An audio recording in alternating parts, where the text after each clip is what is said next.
Alam niyo ba guys, hirap na akong maglakad.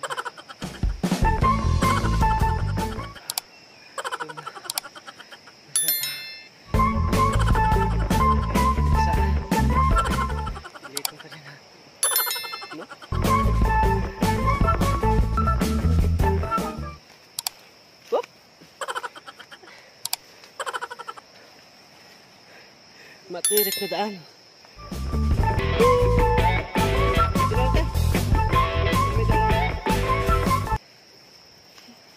Di ko kaya na dyan. Kasi matirik ang daan. Tayo.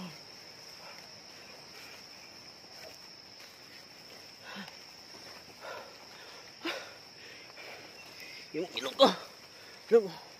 Lumalakas ang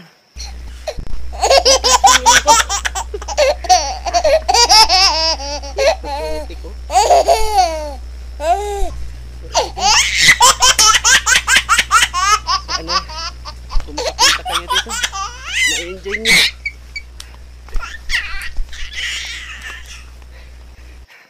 First time ko rin papunta dito guys, para lang malaman ko kung ano talaga ang buhay ng sulad at saka buhay ng mga katutubo nating kapatid na mga manubo, no? So kanina so guys,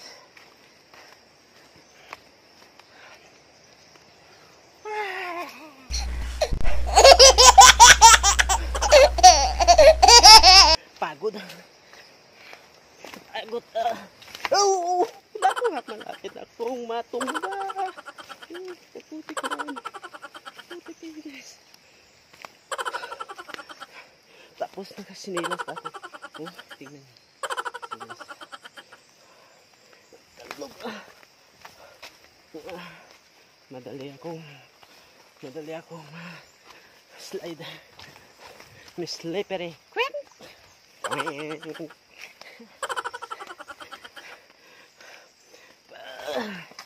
Para tayong mga salita tayo guys. Ganito ba talaga ang vlogger guys? Magsasalita siya ng kahit siya lang mag-isa, parang nabaliw na. Pero okay, sana suportahan nyo ang video ito, mga ka-vloggers, at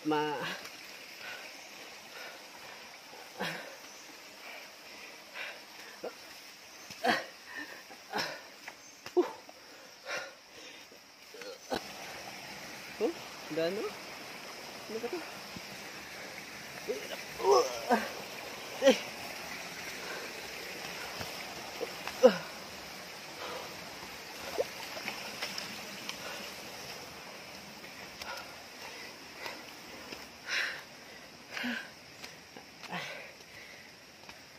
Okay.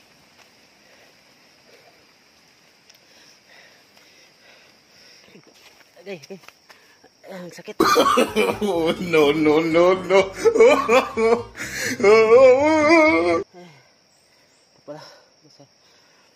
Ito pala guys. Ang sakit sa paa. Napusok ang paa ko.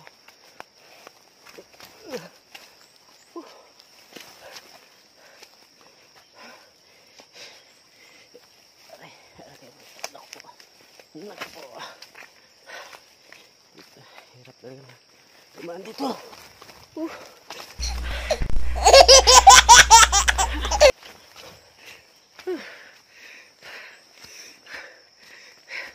Sir Dodong. Ayan. Uy. Ako.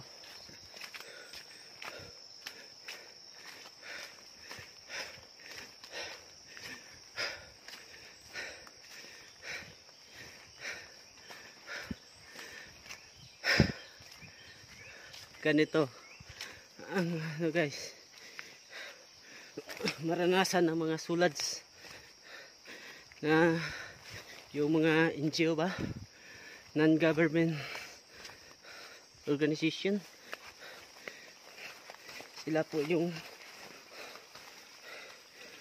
tumataguyod at gabay sa mga tao gusto pag-aral.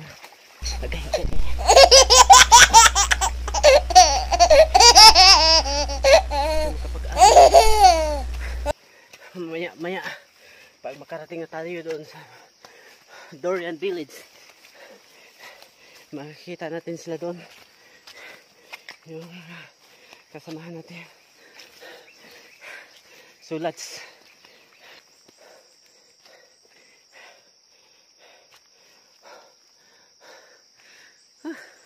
Yan si Sir Dodong Rosales, sulat siya dati.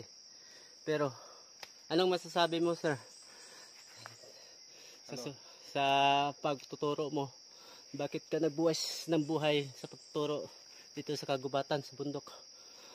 Dahil noon ako ay isang IT rin at nagiging professional dahil sa programang ito sa SULADS.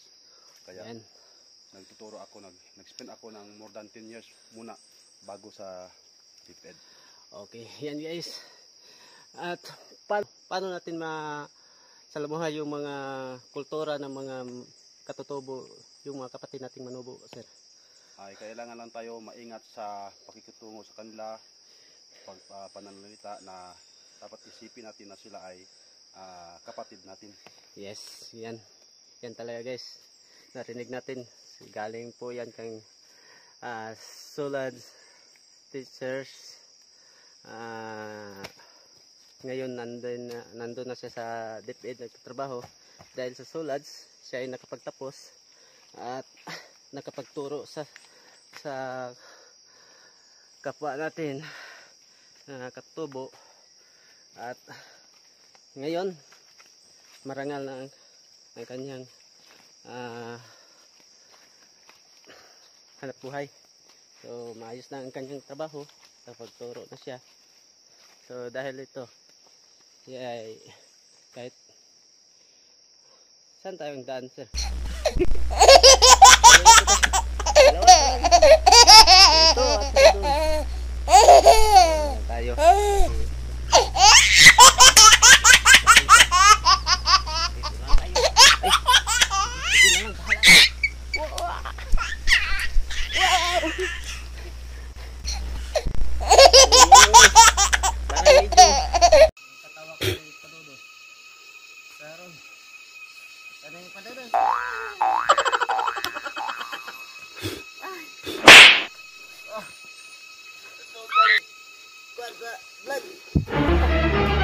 Oh no!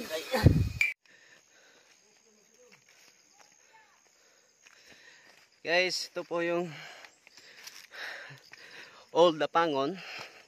Narito na po kami pero hindi pa ito ang aming gusto na marating. Village po ito na bago kami makarating doon na village. Mag-pass by muna kami nitong village na to. Dati dito, so maraming tao. Ngayon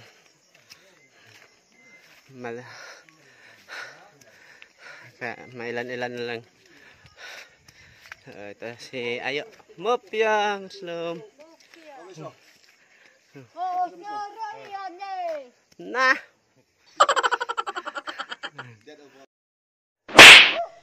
guys, nakarating din pero hindi pa ito aming gustong mapuntahan. Old Lapangon po to, si Ayo. Ay Ayo Mopia, ibig sabihin yan magandang araw. Ano ba? Yan ang mga bahay nila. Yan ang mga konti na lang ang natitira dito. Dati marami. Naglipatan sila doon sa kabilang village. Yun, yung nakita ng village doon. Punta muna tayo. Sasamahan nyo kami guys. Guys, tungatag. tubod. Tubig na galing sa yun ang inumin natin.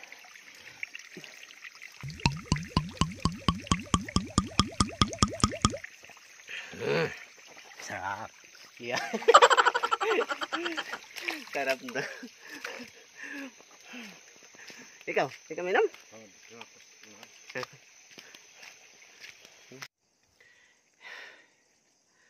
Hi guys. Yun ang aming pupuntahan na village. Malayo pa, kita nyo. Nangalahati na. Nangalahati pa. Ang ako Pero nanghina na. TL.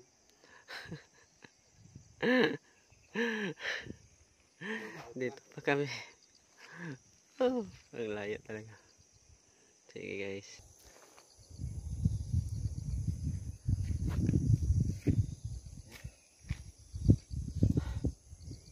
Okay pa? Ha? Okay pa? Okay. Okay na lang. Tuwa pa, tuwa na to, tuwa oh. Tuwa pag iriya, tuwa na mo, tuwa ra, kato. Makita to Kana. Basta. Singgit daw. Mo pa ng atuan na mo.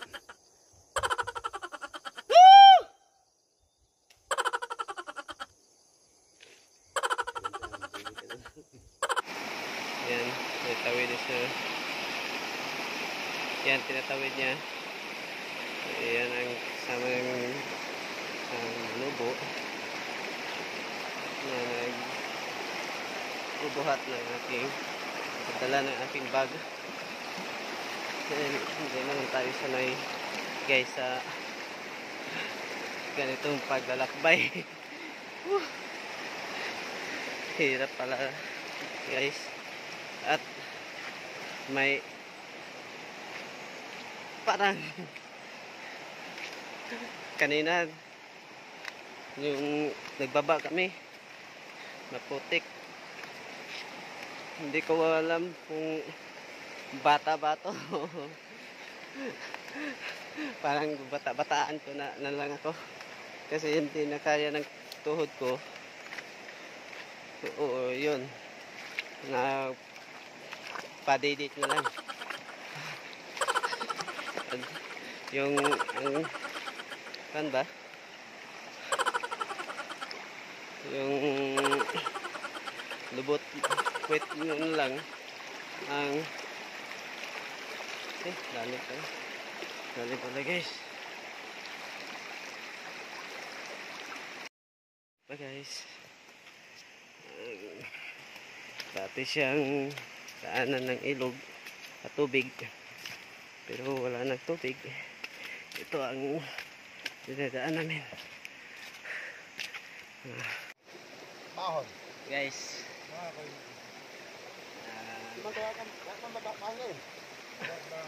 pahinga muna.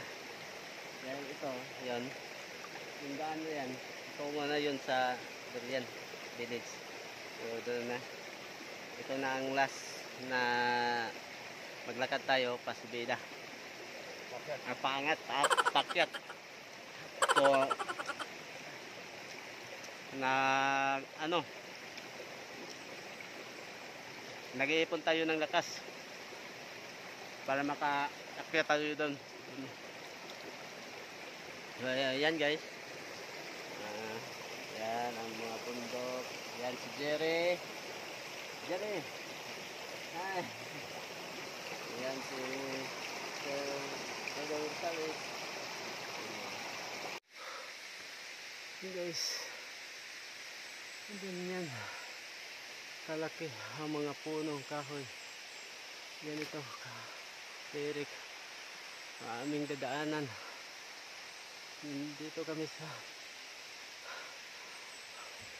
mga kagubatan. Yan guys. Lalim. Isa rin si Jerry na katutubong manubo dito. Mabait siya. tinutulungan niya ako. Yung bag ko, kanyang binuhat. Kaya hindi na mahirap pero medyo okay lang. Ayan guys, no? Ito, mahal to kung bilihin nyo. Guys, pambulat ito. Laman na ito. Sige. Right. Okay. Is. Gamay lang yun. Wala na mag-akit. Ayan. Ano ang lubid. Okay. Imis to. Bata dito. Ito.